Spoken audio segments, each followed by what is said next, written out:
Welcome back to the BFG. In the last part, we had to stop in the middle of the chapter because it's a big chapter. But the head of the Army and the head of the Air Force, 9 helicopters, each helicopter having a Jeep with 6 soldiers in each Jeep. So that's like 54 men. Got 8 of the giants tied up. The flesh lump eater wakes up in the middle of it. Sophie has to play a trick on him. BFG and Sophie are successful, and now all 9 of the frightsome, horrible, ghastly, grotesque giants are tied up. Now we're going to find out what happens next.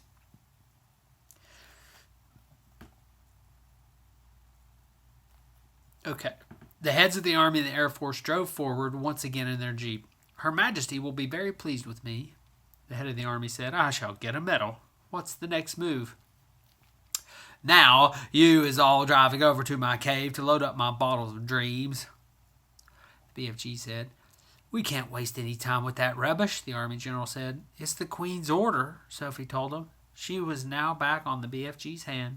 So the 9 Jeeps drove across to the BFG's cave, and the great dream loading operation began. There were 50,000 jars in all to be loaded up, more than 5,000 to each Jeep.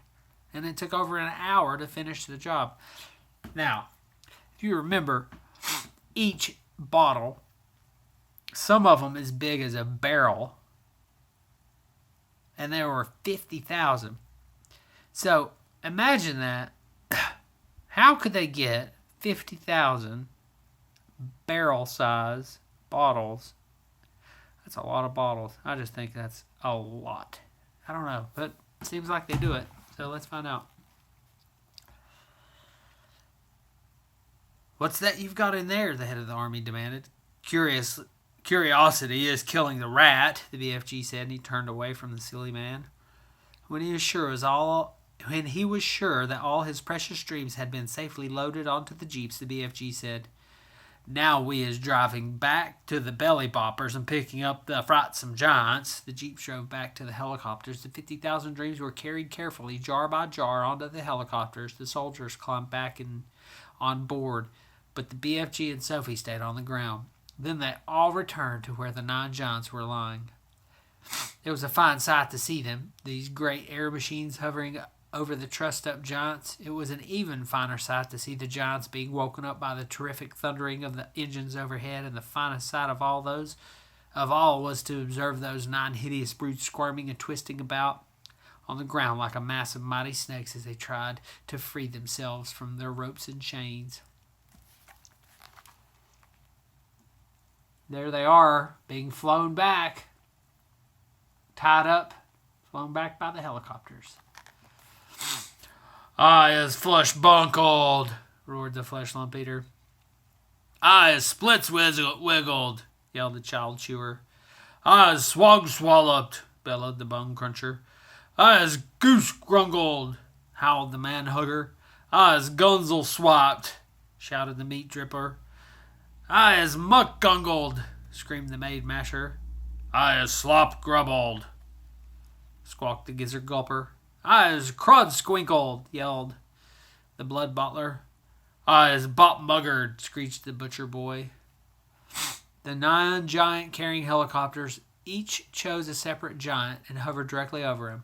Very strong steel hawsers with hooks on the end of them were lowered from the front and the rear of the helicopter. The BFG quickly secured the hooks to the giant's chains, one hook near the legs and the other near the arms. Then, very slowly, the giants were winched up into the air parallel to the ground. The giants roared and bellowed, but there was nothing they could do. The BFG with Sophie, once more resting comfortably in his ear, set off at a gallop for England. The helicopters all banked around and followed after them. It was an amazing spectacle. Those 9 helicopters winging through the sky, each with a trussed-up 50-foot giant slung underneath. The giants themselves must have found it an interesting experience. They never stopped bellowing, but their howls were drowned by the noise of the engines. When it began to get dark, the helicopter switched on powerful searchlights and trained them on the galloping giant so as to keep him in sight. They flew right through the night and arrived in England just as dawn was breaking. All right, the next chapter is called Feeding Time. Uh-oh. We'll stop right there. The tablet crashed. And we'll pick up in the next part.